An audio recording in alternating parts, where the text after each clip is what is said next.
Hey, good Tuesday morning to you, Dog Nation. My name is Brandon Adams, and this is DawgNation Daily, the daily podcast for Georgia Bulldogs fans, presented today by Engineered Solutions of Georgia.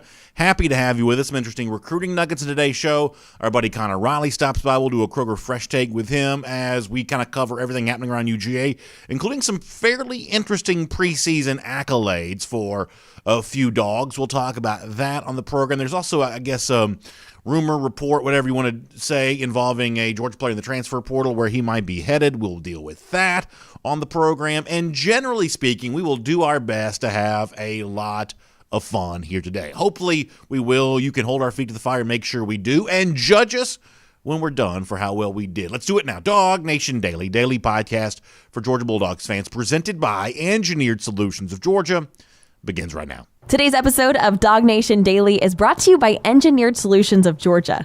Dial 678-ESOG now for a solution to your foundation and waterproofing problems. Presented by DawgNation.com. This is DawgNation Daily, the daily podcast for Georgia Bulldogs fans. Here's your host, Brandon Adams. About 10 years ago or so, it seems like the mainstream media kind of all became aware almost at once, although maybe it was more like a series of dominoes that fell.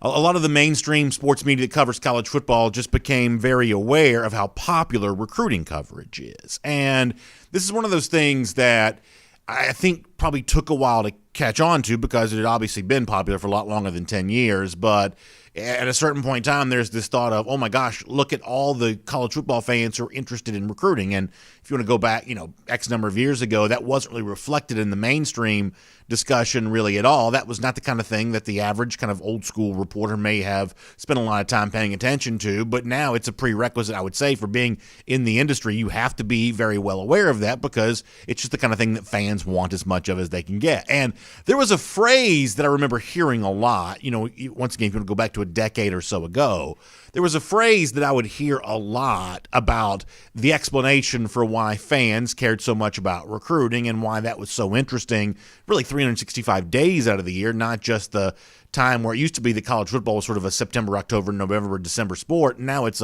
obviously a 12-month sport, as evidenced by the fact that we do DawgNation Daily, presented by Engineered Solutions of Georgia, each and every day. And the explanation that was often given for why recruiting was as popular as it was is, well, you got to understand, this is like a soap opera. It's like a soap opera. That was a phrase that you heard so much. There were these elements to the recruiting storyline that made it like a soap opera. And to be completely honest with you, one of the reasons why I do enjoy recruiting as much as I do, it's really probably kind of twin pillars. There's probably parallel tracks for this. On the one hand, obviously, I just want Georgia to get as many good players as it can. The mechanism by which Georgia tracks those players is through the recruiting process. So as a fan of Georgia, I'm just interested in that part of it. I'm interested in hopefully Georgia collecting a great collection of players each and every recruiting cycle.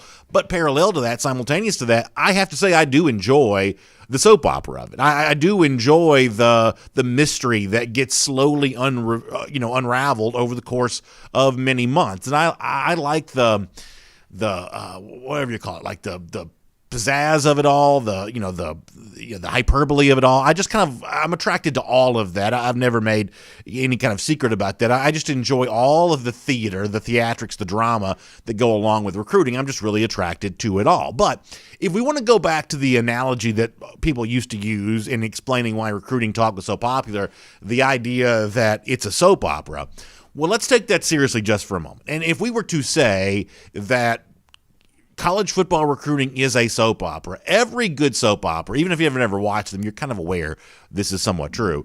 Every good soap opera has to have a good plot twist. There has to be a moment in which you think the narrative is heading one direction where, boom, surprisingly out of nowhere, it takes a twist and goes in another direction. And I think we have an example of that here today when it comes to Georgia recruiting, because one of the things we talked about a lot, a name that we mentioned quite often for Georgia for this class of 2022, was Big Bear Alexander, the five-star defensive tackle out of the state of Texas. And I've said on this show before that I thought it was amazing that UGA even had Alexander's commitment. That to me was one of the most difficult recruiting tasks that Kirby Smart had undertaken since he'd been a head coach at Georgia, is to go into a state like Texas, an elite defensive tackle, always a position of need. It's a premium position because typically speaking, there aren't a lot of elite defensive defensive linemen, defensive tackles in particular, and Georgia had won the commitment for a guy like Bear Alexander. We said forever that Alexander was one of those names it was just going to be really hard for Georgia to hold on to because there was a home court advantage for the other school that kind of appears in Alexander's recruitment,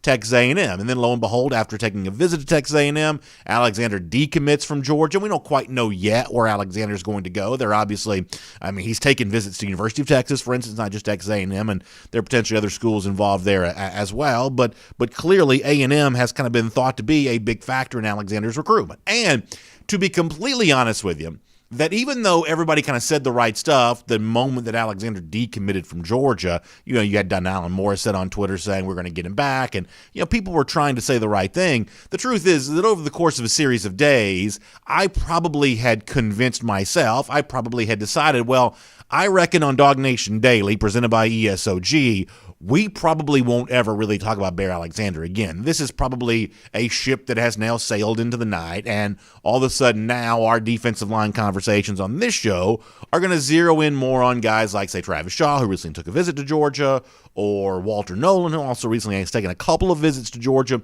Then when we talk five-star defensive linemen on this show, that's probably the defensive lineman that we'll mention. But as I said before, a good soap opera has a plot twist, and college football recruiting truly is a soap opera at times. And so I guess there's a little bit of a twist here in the Bear Alexander recruitment, a little bit of social media chatter on this as of late, that Gunnar Stockton, the 2022 quarterback commit for the University of Georgia, apparently has recently hosted Alexander at his home. Now I want to show you this photo. This is really cool. First of all, you talk about a Luke Bryan song come to life. Imagine being Gunnar Stockton here for a moment. You are a quarterback on your way to the University of Georgia, and in the summer before the senior year, we're going to play for a very good high school football team here in the state. Apparently, you spend your summer, as you're also preparing for football, also enjoying time there at the lake there as well. There is a lot to be jealous of, I would say, when it comes to Gunnar Stockton right here. But we have the photo. Can we show this? So here is Stockton. This is, I guess, the Instagram story from Big Bear Alexander. There's been some videos. Some folks had this on Twitter there as well. But here is Big Bear Alexander tagging Gunnar Stockton. And I guess the internet has decided this means that Big Bear was at Gunnar Stockton's house enjoying that great time there. That seems like a really fun thing to do during the summer. And it brings to mind for me a lot of stuff. I guess, first of all, let me be very clear about this. I don't think the presence of Big Bear at Gunnar's house, first of all, Big Bear and Gunnar, that just sounds like a great action movie from the 80s right there. Big Bear and Gunnar go across the South solving mysteries, things like that. I feel like that's a movie I'd probably watch. But the point here, though, is that I don't necessarily think Big Bear being at Gunnar's house necessarily means that Alexander's going to reconsider his Georgia decommitment. This is going to necessarily change all that much. I don't think that necessarily means that. But this is an example of Georgia, just something that it does really well. Georgia stays in the mix, right? I mean, Georgia finds a way to, we talked about this on a show last week, that it's nice to look busy. It's nice to look like you've got a lot going on in recruiting, because when it seems like you've got a lot of irons in the fire, that energy seems to kind of compound on itself. And, it's not a bad thing to see Big Bear palling around with a Georgia quarterback commit. I'm also reminded of this, that, last year in a pandemic world, one of the great luxuries that Georgia seemed to have was having a elite quarterback commit who was from the state of Georgia. In this case, Brock Vandagriff living right there in the shadow of the University of Georgia campus in Athens. And so at a time when you couldn't take visits, well, having, a quarterback who could just host folks and take them on tours of Athens, that Vandagriff a year ago kind of put himself in the position of doing what Georgia coaches might normally do. In a pandemic world, they weren't allowed to do that. So Vandagriff, the Athens native, and his family were able to kind of fill that void for Georgia a little bit. And a little bit, maybe this is true with, Alexander and Stockton there as well, that it's nice to have elite quarterback commits, but when elite quarterback commits also hail from the state of Georgia, they can become an extension of your recruiting efforts, which is kind of a cool thing to see all the way there. So, I think only time will tell what any of this really means, and ultimately it may not mean what those of us who grew to like Bear Alexander wanted to mean, which is that Alexander may reconsider his decommitment and reemerge as a true candidate for Georgia in his 2022 class. But seeing your quarterback palling around with an elite prospect like this, enjoying some time at the lake, that's a pretty good commercial for UG all the way around there. Now, on the subject of recruiting, let me kind of shift gears and talk about a completely different prospect just for a moment, because I got to tell you, I like to try to keep my ear to the ground. I like to try to, kind of see where the internet chatter is taking us, where the online chatter is going with certain recruits. And, on this show, I love nothing more than telling you good news when there's good news to be told. But in the absence of that, I am forced to be honest. And I guess, honesty compels me to admit here, as Kojo Antwi has kind of shut down his recruitment at this point in time, recently on the heels of the visit to USC. In fact, let me show you the kind of an interesting photo. This is I have to admit, a fairly cool edit by USC, and certainly interesting reveal of what their recruiting pitch is right now. For those of you watching on video, you see this. Obviously, radio podcast will describe this for you. It says Georgia to LA. There is a state of Georgia kind of making the hole in the A, so it's kind of incorporated into the graphic. There's a plane there, a palm tree. You see Mikael Williams and Krista Miller and Elijah Pritchett and Addison Nichols and Kojo Antwi. Obviously, USC selling the idea that all these Georgians might eventually go to USC. Obviously, Mikael Williams has announced his pledge to the Trojans, and Kojo Antwi just took a visit there. I guess he's complimented the way that he was hosted in L.A. Most recruits enjoy their visit. I don't think right now, though, if you're a Georgia fan, you have to worry all that much, I think, about Antwi going to USC. In fact, I think most of these players might end up going somewhere other than the Trojans, although Mikael Williams, as I said, did make the USC commitment. But boy, you don't hear a lot about Antwi in Georgia right now. We're only a couple days away from this commitment announcement. We'll talk to Jeff Sintel about that this week. But you certainly get the impression that, once again, Texas A&M seems to be a factor here. Maybe it's Ohio State. I'll invite you to go back and read the stuff that Antwi said. Either you can do one of two things. You can either read the quotes from the article that Jeff wrote at DawgNation.com. Also, a really good way to kind of access all of what Antwi told Jeff recently is if you'll just listen to the interview from Before the Hedges presented by Kroger last week. It's on the DawgNation video channels. And he says a lot of very complimentary things about Ohio State. Antwi's very careful about saying good things about every school, but was fairly complimentary of Ohio State in this particular interview that Jeff did there. So, it is one of those moments where you sort of have to be honest sometimes. And as Antwi shuts down his recruitment, he's put out there on Twitter that he's taking no more interviews. He's talked all he's going to talk ahead of a decision that's coming in just a couple of days' time. July 5th, I believe, is the date on that.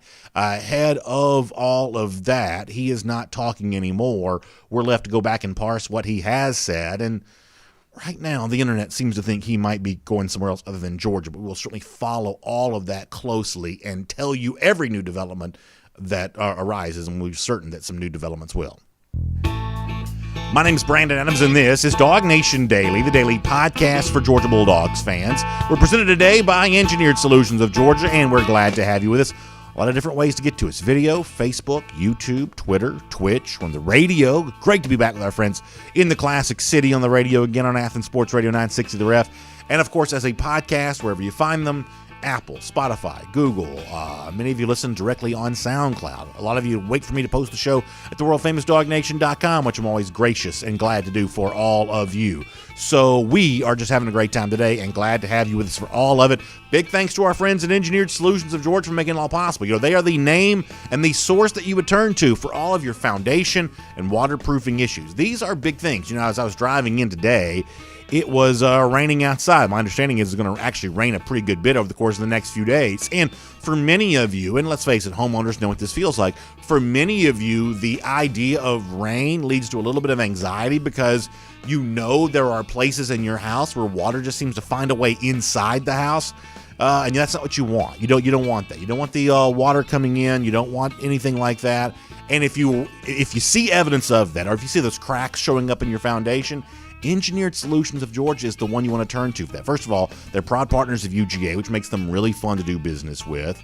They are longtime friends of ours here on DawgNation Daily, so that's a really nice thing there as well. It's always great for me to know that so many of you support those who've been gracious to support us. I certainly appreciate that. But here's the thing. this is a very confident recommendation I can make for you because I know the kind of work they do. They're a solutions-based company. They have 2 full-time engineers on staff. So they will do good work for you. They'll take really good care of you. If it's a simple fix, they'll do that. If it's something more substantial, they'll obviously handle that for you there as well. Foundation, waterproofing issues, the evidence, you see it, cracks in the walls, water creeping in, something along those lines. Don't hesitate to get this seen about. Give them a call. Number very easy to remember. Simply dial 678-ESOG now. That's 678-ESOG now. That'll get you in touch with Engineered Solutions of Georgia. I want to do Around the Doghouse here in a moment. Before I do that, though, let me just very, very briefly say this.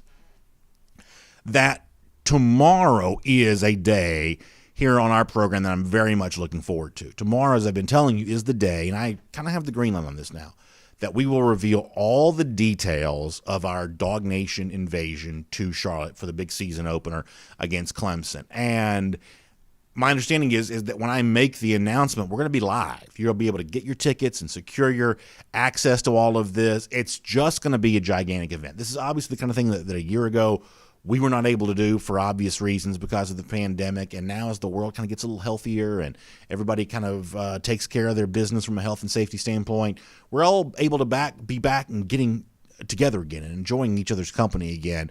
And the question I've been getting more than anything else is, does this mean there will be a DawgNation Invasion here this year? And yes, I'm happy to say that tomorrow we will reveal all the details for that. And obviously, there's going to be a lot of demand for this, and we've tried to make it as big as we can possibly make it. But even with doing that, there's still somewhat limited capacity in terms of what we have the ability to take care of in something like this. So when we make the announcement, it's going to be one of those things you're going to want to jump on quick and be a part of a great, great event in Charlotte with us to start the 2021 season. I cannot wait for that. So with that said, let me shift gears here, do Around the Doghouse here for a moment. I'm going to talk to Connor Riley about this more in just a little bit. It was very interesting, I guess, in the last day or so, maybe it was yesterday, Pro Football Focus has come out with its preseason All-American list. Now, there's all kinds of preseason lists this time of year. I guess what makes the Pro Football Focus thing a little bit different is they kind of use their own metrics for this. This is not just the opinions of people. This is the data, they would say. And, you know, sometimes when it comes to some of these PFF numbers, and we have a little bit of a hypocritical relationship with this kind of stuff. When it's a number that backs up an opinion that we've shared on this show before, we tout that pretty loudly as evidence to prove our point. When it's a number they have that kind of runs contrary to an opinion we've expressed in the show, we have a tendency to disregard that data. So admittedly, we're a little bit hypocritical on this show from time to time when it comes to whatever Pro Football Focus might be sharing a little bit. But nonetheless, still interesting to see on the PFF preseason All-American team, based on their metrics, their evaluation, things like that, there were 5 Georgia players who show up on various teams. Jacob Barna, no surprise there, second-team All-American at punter. He's been getting all this preseason love all year long. It's great to see that for Jake. I truly am excited about what he's doing this year. It's one of those things as a Georgia fan, you don't want to see come on too much because you don't want your team punting, but a valuable punter, someone who can flip the field and dominate the field position, that's obviously a big part of all this there as well. It's also great to see newcomer to the program, Tykee Smith, showing up on one of these preseason lists for Pro Football Focus there as well. I don't think that's an exaggeration of what his potential value could be for Georgia. I think he could truly be that big of an impact player. Somewhat interesting to see Eric Gilbert show up here there as well as a second-team All-American, just given the fact that there's a lot about Gilbert's role in this offense that I think is still yet to be determined, but PFF certainly seems to, and that's Pro Football Focus, certainly seems to like what he brings to the table. There's also some interest there in regards to that selection. However, beyond all of that, maybe the most interesting thing about this list from Pro Football Focus is the fact that it includes 2 UGA offensive linemen. You have Justin Schaefer at guard. You have Jamari Salyer there as well. And, even if you were to assume, because I think they had Justin Schaefer as their first team guard, right? So even if you assume for a moment, for the sake of conversation, let's assume for the moment that's a little bit of an exaggeration. And this is Pro Football Focus looking to be a little bit different than some of the other metrics that are out there. Even if you assume that's partially true. To me, it's still something that a guy like Schaefer and a guy like Salyer show up on lists like this. Because, let's face it, Salyer is commonly mentioned in these preseason lists all the way around. And it's one of the reasons why, and I try to be careful how I say this. This is not me saying Therefore, Georgia has nothing to worry about when it comes to its offensive line. That's not me saying that because, we saw a less than perfect day from Georgia against a good defense, Cincinnati, the last time Georgia went out there in the Peach Bowl to conclude the 2020 season. And when you don't know, at least for sure, officially who, definitely one of your starters is going to be, but if not two of your starters, who they're going to be for the upcoming season, there are at least some questions that still need to be answered.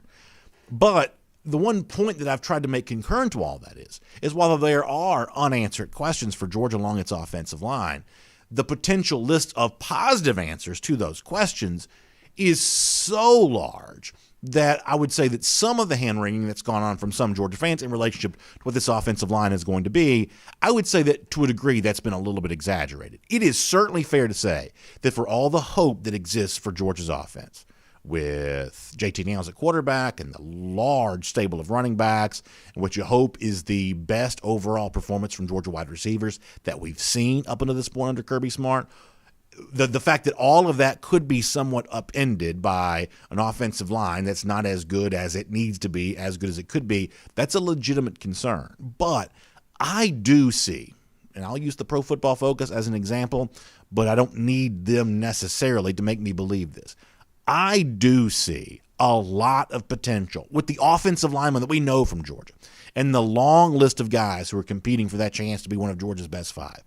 I actually see a pretty good situation there for the Dogs, and I'm very curious to see how it actually emerges against a big test versus Clemson to start the upcoming season. That is Around the Doghouse. We'll get Connor Riley. We'll talk more to him about this coming up in a moment. Before we do that, though, let me remind you about my friends at the Finished Long Drink. I got to tell you, I am loving right now all of the DawgNation Daily listeners and viewers who are reaching out to me and telling me, validating what I've been telling you, that if you're looking to have some fun here this summer, and let's face it, who's not, that the Finnish Long Drink is an incredible accompaniment, if I could use a bigger word than I probably need to be using. It's just a great partner for you no matter what you're doing here this summer. The kind of thing that's been popular in Finland, like going back to like the 1950s. There's a great history and backstory related to the Finnish Long Drink. And now it's in the United States, and it's actually now in Georgia there as well. Whether it's the Long Drink Cranberry, which I know a lot of the folks there in Athens, some of the bars there, that's a very popular choice. Or I like the original. It comes in a blue can. It's got kind of like a grapefruit flavor type to it. It's like a citrus flavor with a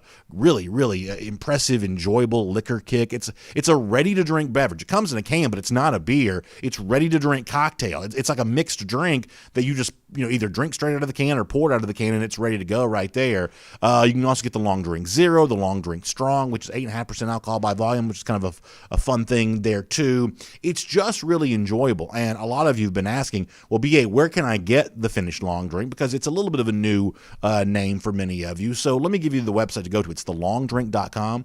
If you go to thelongdrink.com, you can find out beverage store or bar, or in many cases like golf courses. You can find out where it exists close to you, and you can enjoy some here this weekend as we head towards a holiday weekend. So check that out, thelongdrink.com.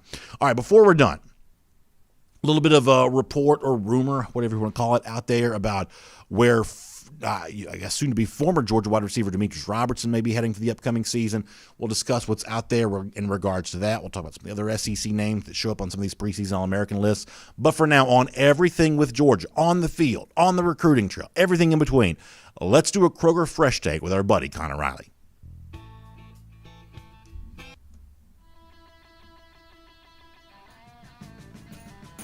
From Athens and across the SEC or wherever the recruiting trail may lead, here's a DawgNation.com insider. Kroger Fresh Take time with Connor Riley. Good to have him with us. Really good stuff from him at DawgNation.com as of late, including a little bit of an early look ahead to something later on this week when it comes to the brand new name, image, likeness laws that are set to take effect. We'll get an update from Connor about exactly what that's going to look like come July 1st here in the state of Georgia.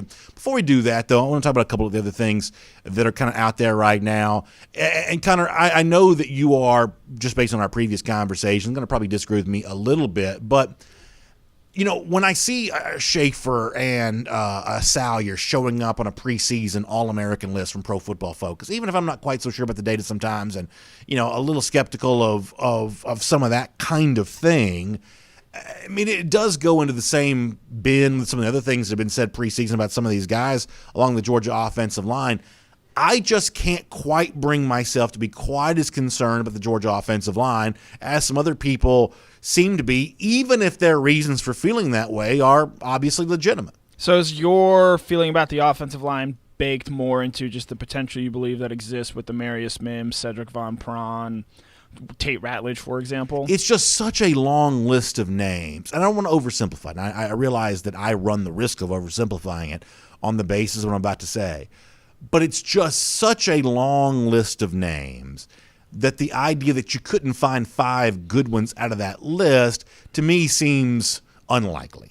So I'm going to ask you a question I know you're not going to answer, but I feel compelled to ask it anyway. All right. So, again, I think there is reason to be optimistic about this offensive line. It is just a question of whether or not they get the true 5 best offensive linemen that they're looking for.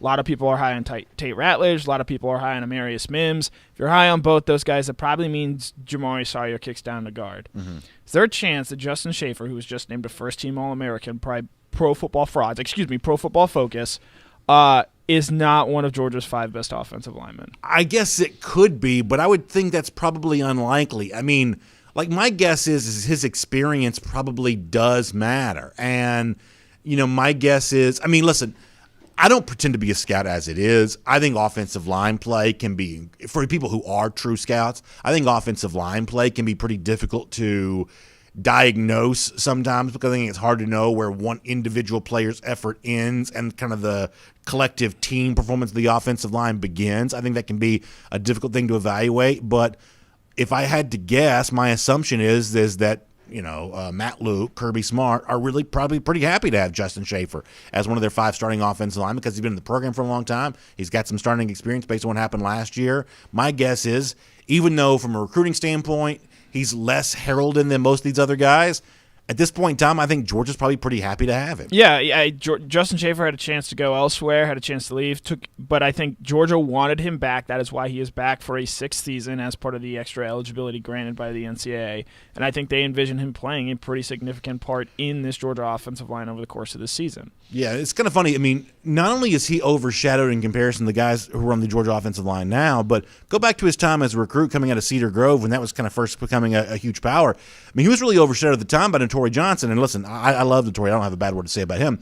But it's just kind of interesting that Notori was the bigger personality, the higher rated recruit, the guy that got more of the attention. And lo and behold, all these years later, it's Justin Schaefer, who's still a big part of the Georgia program. If Justin Schaefer had Notori Johnson's recruiting ranking, I think people feel a lot differently about him. I think that's probably true there as well. And let me also say this about the offensive line, too.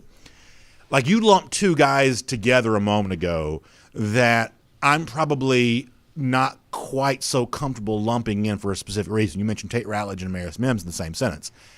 I agree with everybody who says that the ceiling for Demarius Mims may be, to quote the Michael Jordan line, the ceiling may be the roof when it comes to Demarius Mims, and I have no reason to disregard that. But me personally, I'm a lot more confident right now saying I assume that Tate Ratledge is truly ready to play because of the way that he was handled on G-Day and all the other buzz that seems to exist around him. Eventually, Demarius Mims may be a far better offensive lineman, just given the fact that there's kind of some of that, sort of emergent buzz around him. But I thought Georgia on G-Day treated Tate Ratledge as a player who is ready to play. And so part of my assumption that the Georgia offensive line is going to be fine, or at least more likely than not fine, is the fact that by inserting Ratledge into that group of guys who could be among your best 5, then, now you're talking about him either as a starter or as kind of that super 6th man type thing. It's the emergence of Ratledge that probably does more for my confidence than almost anything. I think Ratledge is closer to playing, maybe more so than ready to play, because again, I think the big reason they gave him all the first team reps at right guard is just because last year's schedule did not allow Tate a chance to get on the field like so many other young players, because a lot of those games that should have been blowouts or games where young players get in at the end of the game, Georgia just really didn't have a lot of that. And, you lose one of those in Vanderbilt there at the end of the season, but then you think of the FCS power this year, it's Charleston Southern. Then you look at a game like Georgia Tech, where that's been, I think, a big game for players who are young like Ratledge to get experience. Tate did not get that, and I think that's why this spring, one of the things they really harped on with him was getting him that opportunity, because he has now been in the program for a year, and his head's not swimming in the same manner that Mims's was. I want to ask you about one more guy that shows him this PFF list in a second. But let me just squeeze this in really quickly, because it's very important to note this, is that some of the people who are listening right now who hear me say, these things with the offensive line, I genuinely think they want to believe me, and I genuinely think they probably mostly do believe me. But the one thing I could foresee a Georgia fan shouting back at his device right now, whatever he's watching or listening to the show on, is, yeah, but BA, that first game's against Clemson. That all I just said of, the offensive line's probably fine. The fact that you play not just, like truly like a dominant defensive line, a dominant front seven, a very aggressive pass rushing team, and it's the most losable game on the entire schedule. It comes the first game of the season. The thing that Clemson probably does better than anything is the thing that will test the offensive line more than anything. That the one thing I could foresee a Georgia fan shouting back at his device, listening to us talk right now, is it's the order in which the games come this year that puts more pressure on the offensive line beyond just determining, hey, who's the best 5 from a talented group of 10 or 12. See, I think if you're shouting about the Clemson game, you're looking at the issues with the offensive line in the wrong way. Okay. I think the secondary is a game 1 issue. That's an issue where not having the experience or not necessarily having the talent can cost you that Clemson game. Clemson's defensive line is going to destroy a lot of offensive lines this season. That's just a fact. Georgia's is going to do the same, but Clemson's offensive line is one of the best in the country. Georgia needs to have its offensive line figured out to where it is just a well-regarded, good, maybe even great offensive line by game 13, by that SEC championship game, by that potential college football playoff game. That's an issue where I think the offensive line can get you beat. So while, yes, that Clemson game does sort of fit in the parameters of that, it's just by circumstance that game is played in the first game of the season. But when we're talking about like playoff aspirations or national championship aspirations, that's where the offensive line needs to get to, and they need to have that figured out more so, to me, by the end of the season than necessarily that first game against Clemson. Speaking of the defensive secondary, I know a name that you've written about a number of times at DawgNation.com is Tykee Smith. I'm very excited about what Smith can do for Georgia this season. I think you have been as well. Very optimistic about his outlook. And when you see him show up on a preseason All-American list, I guess the question that comes to mind for me is the last couple of years, that position that I assume that he plays for Georgia, that star position, has been kind of a complementary piece to the Georgia defense, a role-playing role, for lack of a better phrase. Whereas if you want to go back to 2016, Kirby Smart's first year, the most dynamic player on that defense was probably Maurice Smith, the guy playing that star role, also a transfer into the program there as well. So do you foresee Smith's success this year looking like a very good version of a role player, or does he make the star position at Georgia a little bit more of a springboard to stardom the way that it would have been under Maurice Smith back in 2016? I think it's the latter there, because if you look at the Georgia secondary, and Lewis Cine and Chris Smith, I believe, are both good players, and I think Darian Kendrick can be as well. But the one thing that Tykee Smith, does differently than from everyone else in the secondary is that he has a resume of being a playmaker, a guy of racking up tackles for loss, intercepting passes, breaking up passes, forcing fumbles. The rest of the guys on the Georgia roster don't really have that. That's not to say that they can't grow into that. That's not to say that Lewis Cine can't become that. But Richard LeCounte was such a huge playmaker for the secondary a season ago, and he went out. I think they greatly missed that. You look at the Mississippi State game and the Florida game, Florida was just begging, and Mississippi State was as well, to, hey, have a guy come in and break up passes, be a disruptor in the middle of the field. And Georgia just didn't have that after LeCounte went out last season. I think that's the biggest asset that Smith brings to this team, and I think it's going to be something where we see him used a lot. I don't want to compare him directly to this player because he was one of the great college football players in his time at LSU. But the ceiling, and again, this is, hyperbolic, over the top, whatever. Yeah. But if you want to envision a really successful season for Tykee Smith where he ends up becoming a first-team All-American, think of how Tyrann Mathieu played for that 2011 LSU team, where he was in the slot, sort of in an early version of that star position, all over the field, disrupting plays, being a very disruptive player. Here's the other thing, too. It's like you look at the offensive explosion in college football over the last few years. So many of the smart coordinators that have led to that have done big work over the middle of the field, right? It's like, for a long time, go back to the 90s, there were good receivers on the outside, but somewhere around the arrival of an Art Briles or someone like that, guys like that, Hugh Freeze, I'd put in that same category too, all of a sudden now people are doing big work over the middle of the field. The slot receivers are much more dangerous. So if you want to neutralize the more modern offenses, having a really good player who's also defending that portion of the field is a pretty good place to have an All-American. Right, and you just look at the makeup of this Georgia roster. Darian Kendrick should be able to handle himself on the outside, though the college football playoff games he's played and have not exactly shown that. But then the other side, Jalen Kimber, Keely Ringo, Amir Speed, whoever starts there has the physical abilities to, you would think, handle themselves all right on the outside. So with Tykee Smith being the playmaker that he can be, I think having him patrol that middle of the field is going to be a huge advantage to this Georgia team this season. We'll talk some recruiting here for a moment. I started the show by talking about Barry Alexander apparently being at Gunnar Stockton's house. I don't know that that's important. I do think it's kind of fun. It's always cool to see recruits palling around with each other. It's just kind of nice to see Georgia, staying involved. It's kind of a cool thing to see.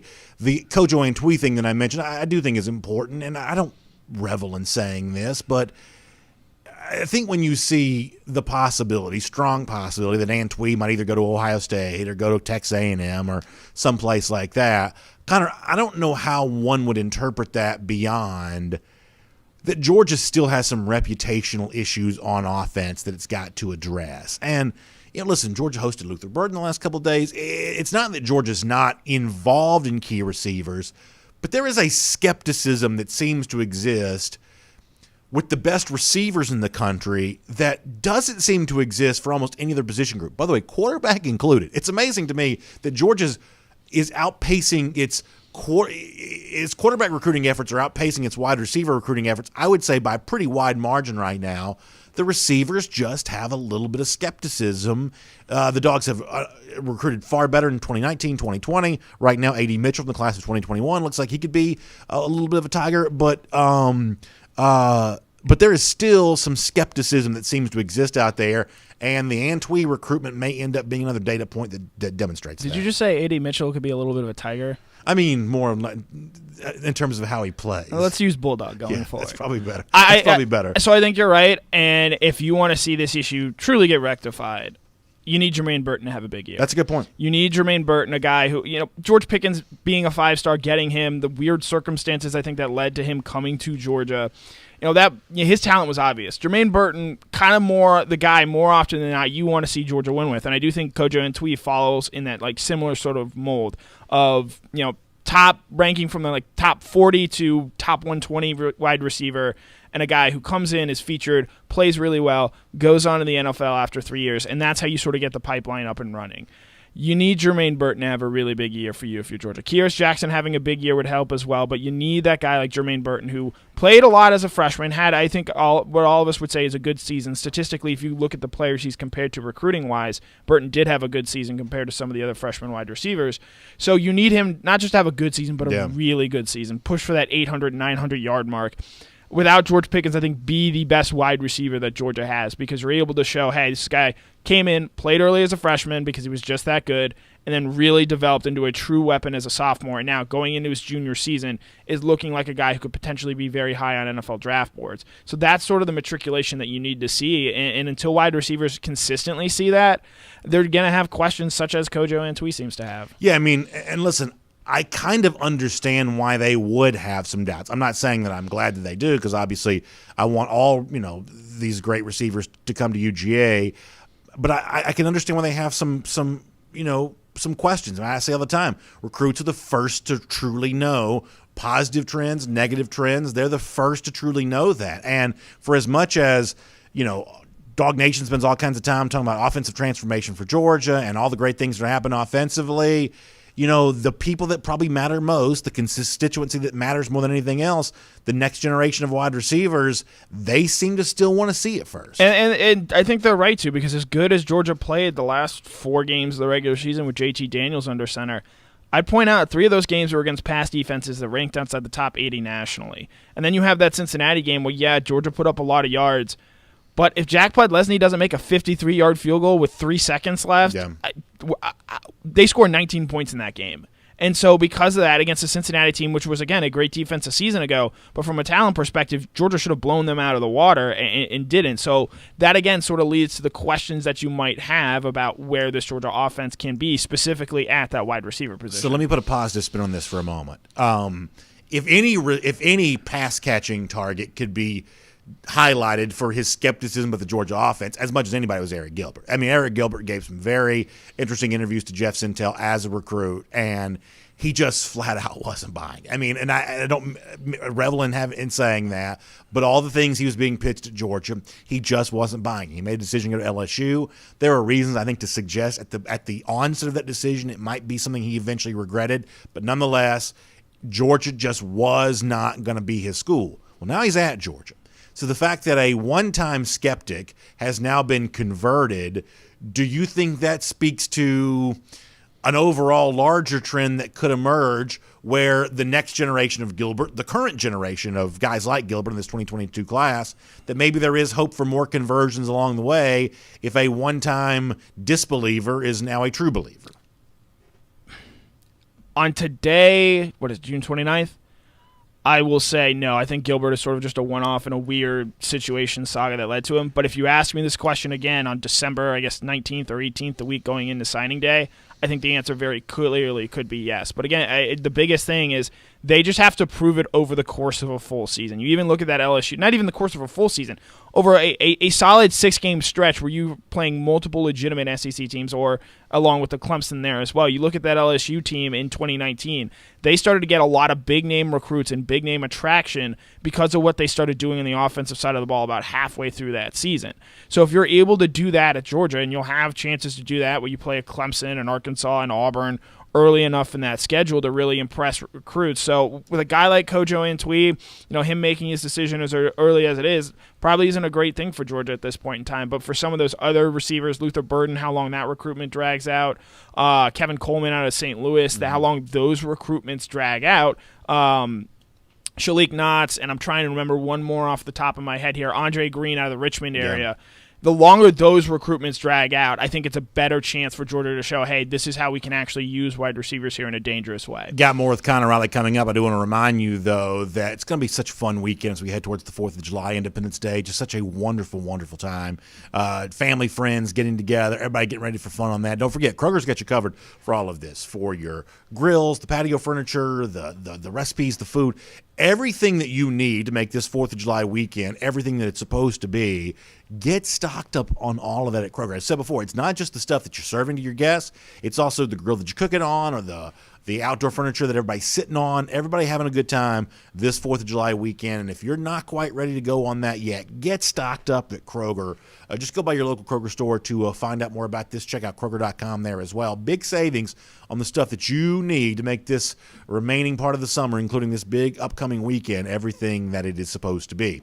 All right, speaking of the remaining days of this week, Connor Riley, Thursday, a big day, July 1st, brings the start of the name, image, likeness era for the state of Georgia, and really across the country there as well. For those that have laws in the books, then those that don't, there is some freedom and some leeway to do all of this. I want to say two things really quickly. First of all, I think people who are regular watchers or listeners to the show know I'm pretty skeptical about all of this. Here's the one promise I can make you. I'm not going to beat people's head, beat people over the head with this. I'm sort of willing to almost put a pin in my own feelings about this for like a year. I'll revisit this July 1st of next year. Let's just see. I mean, every now and then I may be forced to point something out, but let me just kind of put a pin in my own opinion about what this is going to do for college sports and just give it a year to play it out. Let's see how it goes. My guess is it's either a nothing burger or a net negative, but I'm willing to kind of bite my tongue on this and let it play out, and we'll kind of see how all of it goes. But beyond my own opinion, which I said before, I'm, as a gentlemanly host, willing to table somewhat, I am legitimately still somewhat unsure of what is truly allowed, what this is going to look like at the initial onset. There's going to be a lot of noise. Everybody's going to have their own logo, but whatever else. On July 1st, what do you think is going to happen? I know you've written about this at DawgNation.com. Yeah, so what's going to happen is I think you're going to have a lot of companies reaching out to players or reaching out through sort of middleman is maybe too dirty of a word to use, but a sort of intermediary who will be able to get in contact with players and conversely put players in contact with advertisers. That's going to day that contracts sort of start going into hand saying, hey, we want you to advertise for this, that, and the other, things along that nature. And it could be something as players setting up camps, though. Admittedly, at this point in July, with off-season training ramping up, that might be something that goes into effect next year. Autograph signings, things of that nature, social media engagements or endorsements, I think those are probably going to be the most popular form you see right away. It had been reported that a company like Onward Reserve had targeted 5 players across a multitude of Georgia sports to reach out to. So it's going to be mostly things of that, of players reaching out, companies reaching out to players, and sort of those two all sort of melding and coming together. So let me ask you this way. I think the expectation is that Brock Vandegrift and Jack Podlesny, two players that have been previously mentioned, they probably will announce an onward reserve deal on July 1st, just on the basis of the chatter that's been out there. Do you think another Georgia player announces an endorsement deal on Thursday? Probably.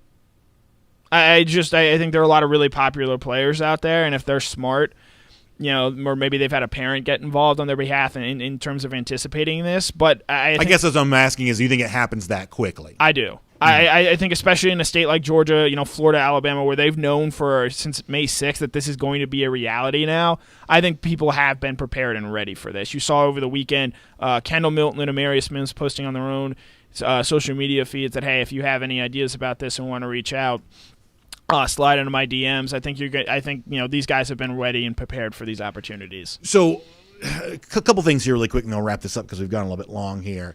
I mean, on the one hand, there's not a lot of opportunities right now to get Georgia players' autographs. The program, I said before, when I was a kid, the picture day, the day that you went and got autographs and pictures, the program was just less popular. I mean, in the early 90s, the late 80s, when I was a child, it was just really easy. I mean, even good players like Eric Zier, Garrison Hurst, Andre Hastings, you just walk up to them and just talk to them. And you'd stand there for 5 minutes, and they'd sign your autograph, they'd take a picture with you, and they'd just sort of chat with you.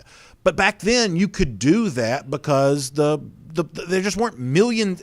I don't know. For some reason, the program is just so popular now. And so when it comes to the team thing, when they have a picture day in the summer, pre-pandemic, they used to have one of those. It's like this logistical nightmare where it's like you show up at it, you're not really sure if you're going to get anybody's autograph or not. The lines are just really long. I don't blame the program for that. It's just hard to satisfy all the fans who would want an autograph from Georgia players. So in a name, image, likeness world, if all of a sudden, pick somebody, Kendall Milton can go to Georgia Square Mall and sign autographs for 2 hours, that's the kind of access to a player that fans could not get if this name, image, likeness law wasn't in place. So on the one standpoint, that might end up being a good thing, and it's a tangible way in which this impacts the average fan. Do you see any other ways, or what is your best prediction for other ways in which name, image, likeness laws are going to show up in the field of vision for the average fan? I wonder if players, and again, with Georgia and Kirby Smart, it's going to be difficult, but I think you certainly see this with other programs. Maybe players sort of leveraging their own popularity and fame into, having a podcast or appearing on podcasts semi-recurringly, local radio interviews on whether it be, 960 or one of the various Atlanta ones. I do think there's a way for fans, I think, to benefit in if players are smart enough, might not be the right word, but if there's an avenue there for players to leverage their popularity into a sort of content delivery form. As we've seen, Chris Long has a very good podcast. JJ Redick has one as well. There's a way for players to leverage their popularity into sort of media appearances, media fees, and I think that is something that, while it's not on the forefront of many people's minds, it is sort of maybe an extra way we can get some extra content out of all of this, which is what we just love. We love the good content. But I think it's a way in which to make these guys, if they're smart about it and diligent about it, to make themselves more accessible. Yeah, I mean, it's really interesting. I mean, we've all got opinions on how this is going to play out. Many people have opinions about how it's supposed to play out. But what's it actually going to look like? I still think there's some curiosity about that. In a couple of days, we'll start to find out. Connor, great stuff. Thank you for being here as a part of our Kroger Fresh Take here today, and we'll look forward to reading a whole bunch more from you at DawgNation.com in the days to come. Yep, as always, was a pleasure, BA. Let's take a look around the rest of the league. This is SEC Through. All right, incredible stuff there from Connor Riley. Yeah, as I said before, look, if you do this for a living, you're obviously going to have strong opinions. It's kind of byproduct of all of this. However, I also kind of feel like that I'm a little bit like a dinner guest at your house in that you've invited me. If you put earbuds in and have my voice in, you've kind of invited me into your life there, and I'm not going to beat you over the head with my opinion on this. I do have some concerns about the future of college athletics on the basis of all the radical change that has been ushered in the last year or two. I'm worried about that, but I'm also willing to kind of just sort of table it. Let's just have some fun. Georgia may win the national championship. I still don't have a problem with Georgia players, cashing in here. So we'll see. We'll see how it all goes. As I said before, I've got my concerns in all of this, but I'm not necessarily looking to beat people over the head with all that there either. Before we do the rest of our SEC through, let me also tell you about my friends at Merriweather and Tharp, your source for Georgia divorce. You can find them online, theatlantadivorceteam.com. They're going to do good work for you. First of all, I love, Bob Tharp, one of the partners, Ashley, his wife, they're going to be with us for DawgNation Invasion.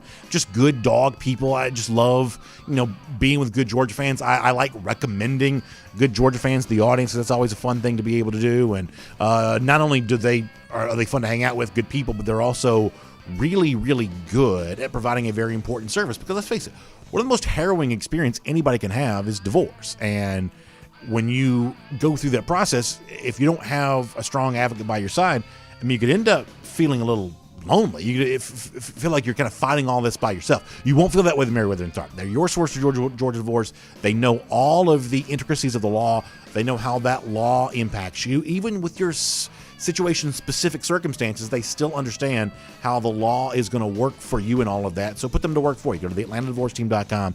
You can find out a lot more about that. That's theatlantadivorceteam.com. That'll get you in touch with my friends at Merriweather and Tharp. All right, let's roll through the rest of our SEC through here, and let's do this pretty quick just for a moment. I mentioned a moment ago about the possibility of, I guess, former Georgia wide receiver. We'll call him former now because he's in the transfer portal. Doesn't mean he has to go somewhere, but there is, thought that's what Robertson's going to do. There's been a little chatter coming out of the Auburn side of things from 24/7 Sports, their local reporters there in Auburn, that Robertson could be considering Auburn. Now, this makes all the sense in the world from one respect. If you want to look, and I love doing like the preseason, I read the magazines and things like that. I don't know there's any more glaring hole on any team in the SEC right now than Auburn at the wide receiver position. This is just a team that, they've lost Anthony Schwartz. They've lost Seth Williams. Williams was a very good player. Auburn hasn't always had great receiver play. Williams, one of the best that's come through there. Eli Stove no longer there. There's just a big list of receivers that you've kind of come to know at Auburn. They're not there anymore. And so it's kind of interesting when you think about what the footprint for Auburn's offense is going to be in the first gen of Mike Bobo, the brand new Brian Harsin era. Obviously, Bo Nix has been a quarterback that's had a big spotlight on him for the entirety of the offseason because at one point in time he had a lot of accolades. It seems like in the 2020 season he was having a hard time living up to that pressure that kind of came from being a pretty big recruit to the program. And now expectations this upcoming season, part of the issue is, does Nix have anybody to throw to? It's one of the reasons on this show we've talked so much about, well, maybe this becomes a team that is clearly defined by Tank Bigsby as the face for its offense. That remains to be seen, and we'll find out what Nix brings to the table for this year. But the point in this particular story is the fact that 24/7 is reporting that maybe a guy like D-Rob is considering Auburn on the basis of the fact that it's a fairly open spot to step in and get a chance to play. Maybe that makes some sense. So there is a chance, I guess, that Georgia could be facing one of its former players on the field. If that's indeed where D-Rob ends up going, we'll follow that, see where it goes. By the way, speaking of Tank Bigsby in Auburn, Bigsby did show up as a first-team selection. We talked about Pro Football Focus All-Americans a moment ago. Bigsby was on that list as a first-team All-American running back there. I just think that, look, Mike Bobo, I think at this stage of his career, has become a little bit more of a conservative offensive coordinator. That's, I think, become his reputation a little bit more. I think Bigsby gets it as much as he wants this season for the Tigers. There could be a lot of that going on. Also, a couple of other first-team selections in the SEC, couple off the LSU defense. Mike Jones, that's a transfer into that program. Derek Stingley, who I think admittedly did not have a great year a year ago for the Tigers, expecting to come back and do a little more here for this upcoming season. As far as second-team selections go from the SEC, of course, I told you about the Georgia guys a little earlier. Interesting to see Brian Robinson, the Alabama running back, show up here as a second-team All-American. That's what I'm going to have to wait and see on that. I just don't quite know about that as of yet. This feels like you're sort of getting a little bit of an Alabama bump there on that. You also see offensive tackle Evan Neal from Alabama a year ago. One of the things for the Crimson Tide that allowed that offense to be so dominant was the play of the offensive line. They'll need to find more of that here this season if they want that to continue. You also see Eli Ricks show up there. At one point in time, Ricks was, I think, a rumored candidate, maybe be leaving LSU. That ended up not really materializing. And between Ricks and Stingley and Mike Jones, the transfer into the program, you get a little bit of an understanding why there are folks who still believe that this LSU defense can be very good, especially now that Bo Pelini is out of the program after a disastrous year as coordinator a year ago. Don't forget that LSU kind of lingers and kind of floats around there as one of those potential surprise teams in the SEC, and seeing multiple names off that defense as a part of an All-American list, one of the reasons why we will make that your SEC through. And as we wrap up the program here today, we like to do our Gator Hater roll call. One of the things that I do love to see are all the Gator haters in our audience, and we believe that a good Georgia fan is a Gator hater first and foremost, and one of the ways we show that off is with our Golden Shoe. It is the award that we give out frequently for those who flash some true Gator hating credentials, and many-time, multi-time winner of the Golden Shoe is Mad Dog. He comes storming back in a big way here today. All coaches trying to put their best foot forward to impress recruits. I guess Mad Dog, his iteration of Dan Mullen, kind of doing the same thing here. Mad Dog saying on Twitter that when you try to impress recruits with your balloon animal skills, so you got Mullen with the clown nose, you got the balloon animal there. By the way, my daughter loves balloon animals. Not as easy to make as you might think. So if Mullen truly is making some balloon animals, maybe he's got at least one talent. But nonetheless, Mad Dog dominates again, winning our Golden Shoe. How about Gator Hater Countdown? 123 days from now. We'll see you tomorrow. DawgNation Daily, presented by Engineered Solutions of Georgia. And on video, time now for our R.S. Andrews Cool Down. We'll take your comments and remind you that R.S. Andrews will take your business for your air conditioning, your heating, your plumbing, electric needs. My guess is right now you're not thinking about your heating system very much, although one day you will be. But certainly air conditioning units, they'll get your system tuned back up to factory fresh specs. We all understand that. But also, don't forget, for those like plumbing issues, those electric issues that show up, those are the kinds of things that affect your quality of life. Frankly, it's the kind of thing that's going to get your wife on you saying, hey, get something done here about this. Well, listen, there's no better way to get it done than just simply type it in, rsandrews.com. Go to the website, learn about Dari and the whole team over there. I mentioned DogNation Invasion. I know for a fact Dari Payro from RS Andrews will be a part of that with us there as well. So all of that detail comes out tomorrow. But for now, just remember to trust RS Andrews for your air conditioning, heating, plumbing, and electric needs. All right, I've started on YouTube the last 2 days. I'm going to start on Facebook first today. I do have to pull this up. It'll take me a second to do just that. And then we'll take some comments.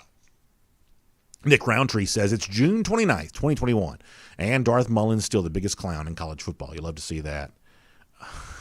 Tim Tatum says that Dan Mullen gives kids wet teddy bears for their birthday.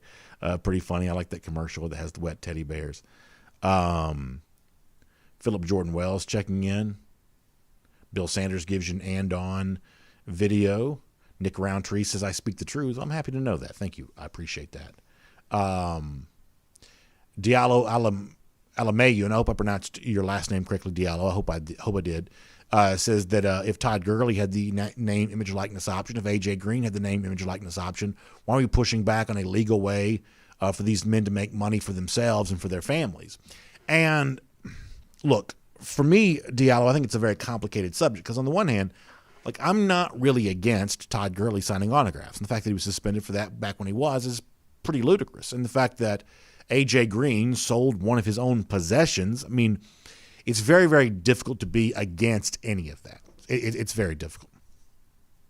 But here's what I believe, that if you really polled the thousands of high school football players who hope to play in college football, that name, image, likeness and making money off their name, image, likeness is not as big a concern for the average high school football player hoping to play in college. I'm talking about a good player that has a chance to do so.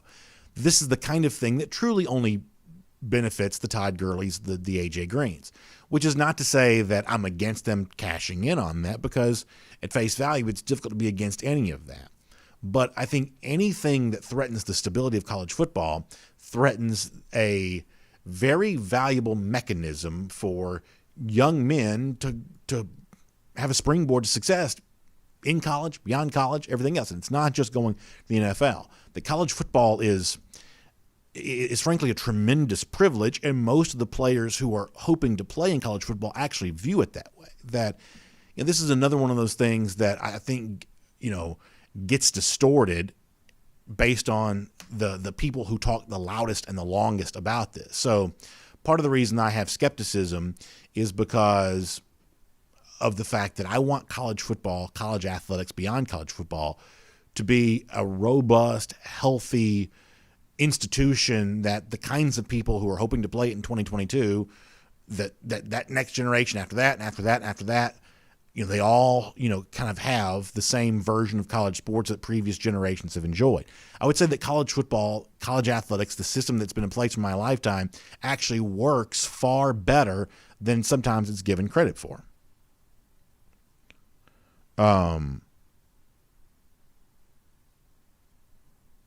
Let's see what else. Lorenzo Fleming says, what's the scoop on our running game? I do think it's really interesting that you've got a collection of running backs at Georgia, two of which you've seen a lot. I'd say two of which that you haven't seen as much as you kind of want, and then one guy, young guy, in Dejon Edwards, who's waiting in the wings. And I think there is more curiosity, and this is just a natural thing in college football, right? There's more curiosity about the two guys that you've seen less. I mean, to a degree, there's some curiosity about James Cook about how creatively he could be used and whether or not creativity on the part of the coaching staff could unlock, his potential. So there's that. But people just flat out haven't seen as much of Kenny McIntosh as they would like. And people just flat out haven't seen as much of Kendall Milton as they would like. I would say that my expectation for the Georgia running game this year is that it probably ends up looking a little bit like Georgia running games looked a couple of years ago. I'm not going to say it's going to be as good as 2017 or even as good as 2018 when Georgia was very, very good running the football. I mean, think about if you want to see like the best of the Georgia running game. I mean, how many games in the Kirby Smart era do you think have been better? I'm going to go off on a slight tangent for a second, but I'll come back to the point in just a moment. So stay with me for a moment. Like if you talk about the most dominant wins, like wow, Georgia really flexed itself. Like the 2018 win at Kentucky for the SEC East title. For a Kentucky team, by the way, that finished in the top 15 of the country. They weren't just ranked high when Georgia played them and then they kind of fell off after that. They finished the year in the top 15 of the country. And Georgia went to Lexington that day and blasted Kentucky. Beat them 37-10, I think the final score was. Absolutely just walked the dog in Lexington there that day, and the running game was obviously a huge part of that. And so my point of bringing all that up is that, prior to like, say, 2019 when DeAndre Swift was the lone running back to get the majority of the carries, very good Georgia running game in 2018. You had Elijah Holyfield and DeAndre Swift getting a lot of carries. Very good running game in 2017 that won the SEC. You had Nick Chubb and Sonny Michel getting a lot of carries. My best guess is that some version of the 2021 team ends up being this guy plus that guy getting a lot of carries. And it's easy to say that this guy may be Zamir White, the experienced guy who had success a year ago, who comes back this year, maybe not always as spectacular as some Georgia fans wish that he was, but no one can deny that he had a good year, a successful year. So maybe he's one of those guys, and then there's room for one more to be the Holyfield or the Swift or the Chubb or the Michelle, whichever iteration of that combo you want to kind of lean in on that. And is it Kenny McIntosh? Is it Kendall Milton? For some reason, I feel like James Cook is a little bit different kind of player, but who's to say that he wouldn't be that guy? But I sort of assume that the Georgia running back tandem this year, the way that at one point in time Georgia running games were defined by tandems, is either one of the two veterans, Cook or White. My best guess is White. And one of the two guys that Georgia fans want to see more of, either McIntosh or Milton. And I'm not quite so sure I'm ready to make a prediction on that yet, although I certainly understand why folks want to see a lot more of Kendall Milton. Maybe it ends up being Milton and White, and that's your Holyfield Swift or your Chubb Michelle. Maybe that's the combination you end up getting. I mean, I don't like thinking about this, but it's probably true that in a running back situation as deep as this, 5 guys, all of which I believe can play, there is someone who probably won't get as many carries as he wants. And what we don't yet know is that a hand that's forced by coach's decision? Is that a hand that's forced by injury? Let's face it, injury is a factor when it comes to running backs. All of that, I think, is on the table. But my best guess as to the outlook for the Georgia running game is it's a veteran Zamir White. You're pairing him with either Kenny McIntosh or Kendall Milton. And between those two guys, they're going to make that push to get that 2,500 yards, which really good Georgia teams seem to have a tandem of running backs that find a way to produce 2,500 yards, and that's what they're going to try to do here this season. I think it's a really good question. By the way, somebody also brings up, Nick Roundtree responds to it. I'm not really sure whose initial comment was. Keith, I guess, about the 44-0 win for Georgia against Florida. What year would that have been? There was obviously 42-7 for Georgia back in 2017. And like in 1942, I want to say, I think it's 42, Georgia beat Florida 75-0, I think. That may be one of those things that one day we do an oral history documentary on or something like that. But yeah. Philip Jordan Wells says he put out some Gator taters this summer on the barbecue grill. That's pretty funny. Keith Fold says it was 1981 maybe. I know it's a Herschel game. That's pretty cool. I have to go back and look at that. That's pretty cool. Good stuff. Lucy Bowers-Boykin says, I love McIntosh. Hope he's healthy. Really look forward to seeing Kendall Milton break out. Yeah, that should be a lot of fun to see. A lot of fun to see, it should be. All right, over here on YouTube for a moment. Jay Shipe says, sounds like Noah Sheldon has changed his name on Facebook. All right, let's see what else. Foster Moss says we need a heavy dose of Milton and K-Mac. They will take us to the promised land. Maybe so. I also think that, I'm not saying that you do this, Foster, but I'm saying that it's a common thing for fans to do. There's a little bit of bias in favor of players who've played less because it's easy to attach a lot of expectations on them because you haven't seen them yet.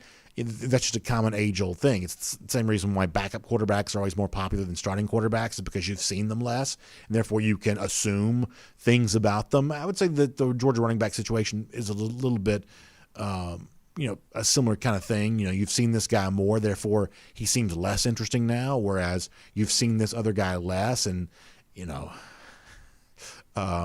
what's the line from the Beatles song? He's got to be good looking because he's so hard to see. I mean, sometimes there is this thought of something that you've seen less just seems more impressive because it's not quite as overexposed. Thomas Tyson says Monken's going to use him in a variety of ways. Talking about James Cook, he says I wouldn't expect him to be very involved in the running game at all. Maybe not. I mean, that's one of the things that you do hope for Todd Monken this year is, it just seems to me that a guy like James Cook is the best way for a smart offensive coordinator to demonstrate just how truly smart that he is, that your opportunity to do that with a guy like that is just so endless almost.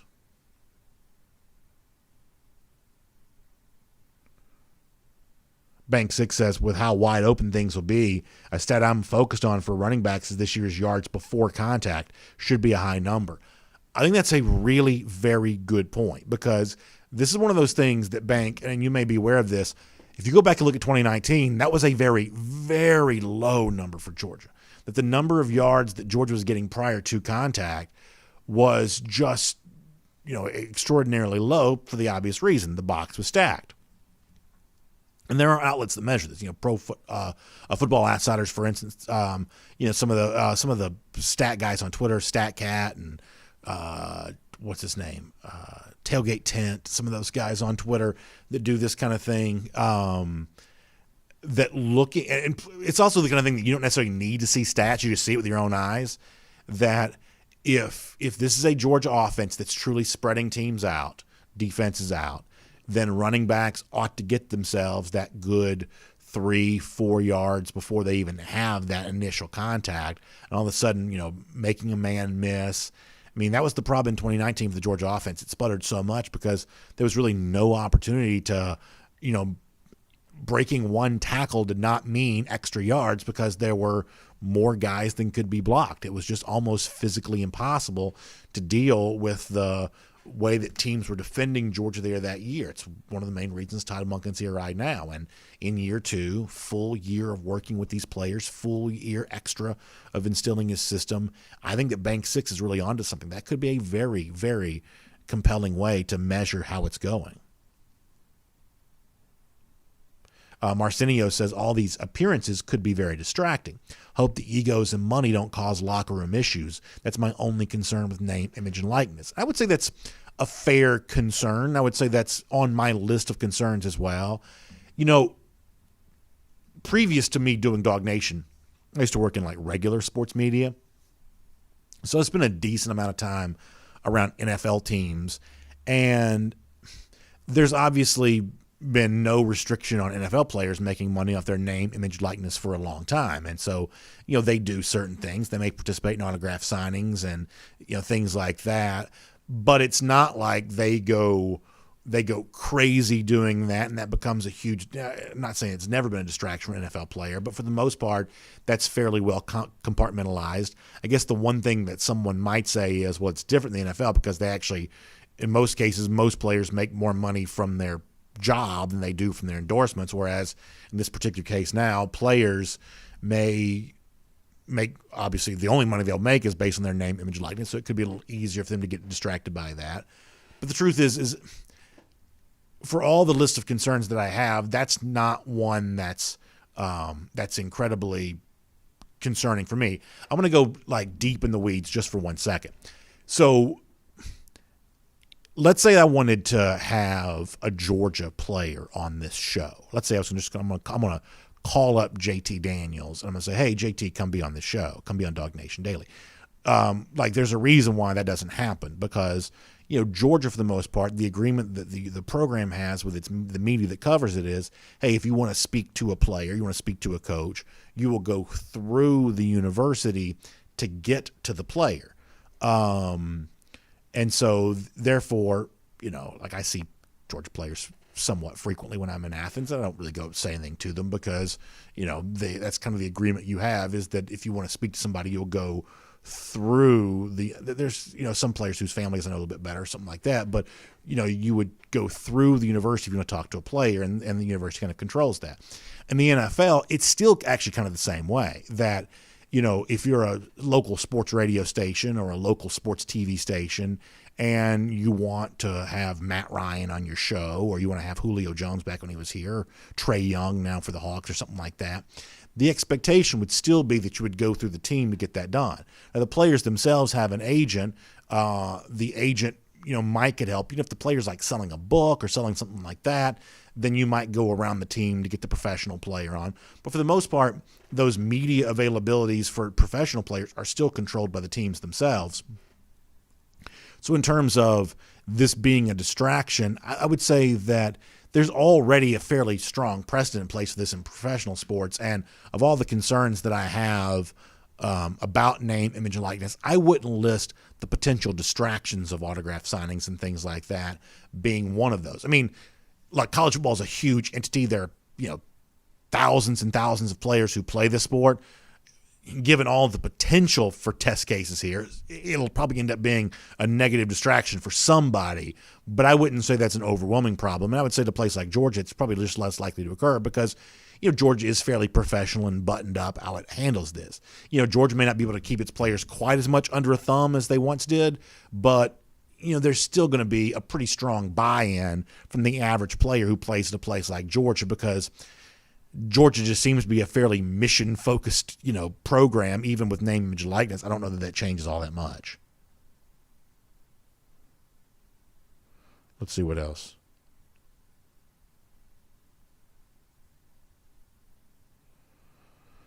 Thomas Tyson says that he thinks that Zeus is more limited in some areas than he wishes he was, but he says the offensive line last year didn't help him. They were good in pass protection, but not in run blocking. That maybe could have been the case. I mean, listen, I think what you saw last year was the step one of an offense that's in transition. And that, you know, Georgia last year was becoming the kind of team that would, like most good teams do now, use the pass to set up the run. That good teams, and like, you know, there are people that chronicle this in the NFL all the time. Good teams in the NFL, where there's a lot more stats for this kind of stuff. College football is the same way. There's just less data that's present. Good teams throw on early downs. They throw on first down. They throw on second down. They also throw early in the game, first and second quarter. If you want to know if your offense is on the way to being everything it can be, Are you throwing on first and second down? Are you throwing on the first and second quarter? And if you are, then you are setting yourself up to dominate in the run game. Go back and look at Alabama fourth quarters a year ago, running the football, dominating on the ground because they were facing defenses that had absolutely just had the soul, extracted from their bodies at that point in time.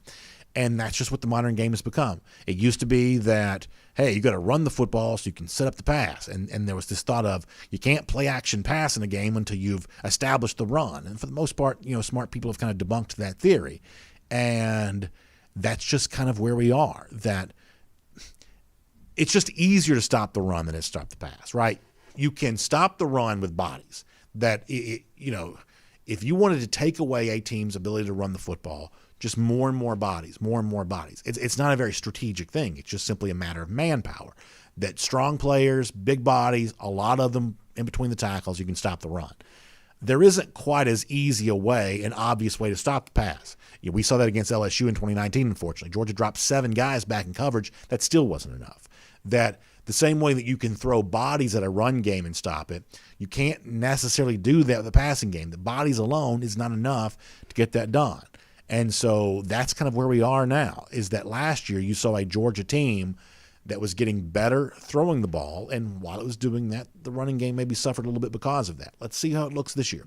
If Georgia's coming out and attacking defenses from the word go, there'll be plenty of yards to go around for all the running backs, all of them. Let me go back over to Facebook for a moment, and we're going to get ready to go off the air after that. It's gotten late. Boy, we've gotten long with these comments a lot lately. Kevin Mills says, I recently registered my car. The clerk was a Gator fan. I probably asked manager for a new clerk. Manager understood. I like that. That's really good, Kevin. Really funny stuff. Brandon Griffin says, can't just win, have to demoralize. Yeah, I mean, dominant in every phase. That's, the national champions in recent years have just been bullies. These teams are just bullies these days. Seems to be true. Steve Island says Kirby needs to understand that the Dogs offense needs all gas, no brakes, run the score up, style matters, win the national championship of the season, and rake in the 5 stars. So I guess the one slight pushback I'd have to that is that, as I said before, like the most explosive offenses aren't tacking on points late. It's not like LSU in 2019 was in a 2-touchdown game and then in the fourth quarter scored 30 points to hang 70 on their opponents. That's not really how it goes. That the most explosive offenses, I mean, go back and look, the drive data, the play-by-play data for like Alabama a year ago, a year in which they averaged 48 points a game, that's on display. It's easy to chronicle this, that the issue for Georgia's offense is not that it, is taking its foot off the gas. And I truly don't believe that Georgia is approaching fourth quarters of games all that differently than anybody else is. The issue is that at times in the past, I believe that Georgia has been concerned that if it was too aggressive in the passing game, too early in the game, there was too much risk to fall behind and put yourself in a position where winning the game was difficult. It didn't trust itself to be as aggressive early in games as it needed to be. That it's almost like a Mike Tyson thing. You're going to come out of the round and you got to be swinging from the word go.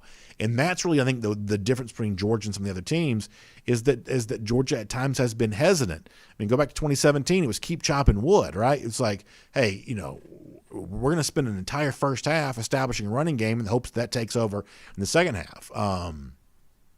It's not really what 2021 football looks like anymore. So the way that I believe you'll measure Georgia is not does it tack on a couple of late touchdowns to turn somewhat close games into easy blowouts, but does it attack from the word go? Is it putting pressure on a team scoring every possession? That's, it'll be more measured early in the game than late in the game. A couple of more.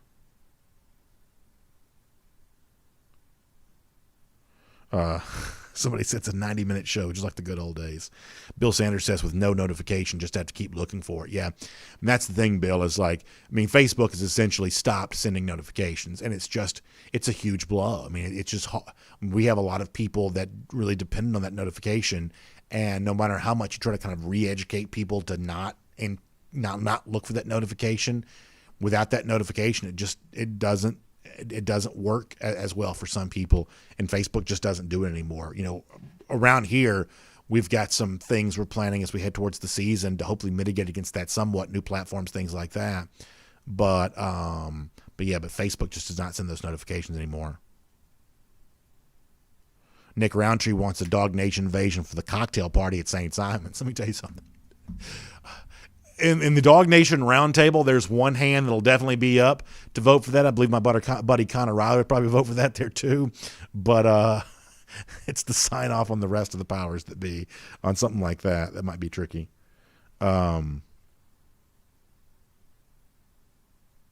Joey Robbins says they only send the notification to the top fans because he says he still gets one every day. Well, Joey, I'm at least glad that you're getting one. Kyle Norton says he still gets notifications there too. Yeah, so they still send some notifications, but just not notifications like they used to. Mike D says he still gets both notifications each and every day. All right, let's get ready to go. Going to be a lot of fun. I'm trying to think if there's one more good comment. Jay Shipe says, hopefully Zeus takes advantage of name, image, and likeness since he came back this year. Great to send him off happy. The thing about Zeus is I feel like he had a logo almost before anybody that I know of, right? I mean, he had a logo at the beginning of last year at least. He may have had one that even predated that, his own personal logo has been out there for a while. And I've said before, I won't say it, but I mean, just because you've got a logo doesn't mean you have a brand. But Zamir has had a logo for a long, long time. So yeah, I'd love to see a guy like that cash in because he's been a good soldier for Georgia for quite some time, and he deserves to cash in on that a little bit. All right, we're going to go for now. Y'all check out the Atlanta Journal-Constitution, AJC.com. If you are in Atlanta, I don't have to tell you what tonight is. It is, for what has been a thrilling run for the Atlanta Hawks, it is a very, very big night tonight in terms of keeping all of that going. I know that most important Hawks game in Atlanta Hawks history.